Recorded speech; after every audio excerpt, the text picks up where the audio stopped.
श्री मारुती मंदिर देवस्थान संचलित छन्नूभाई देसाई महाराज गोशाळा ब्रह्मवाकडी तालुका सेलू जिल्हा परभणी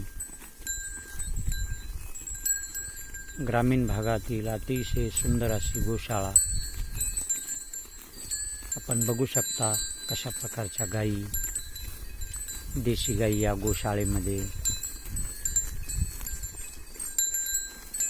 आपल्याला बघायला मिळतात।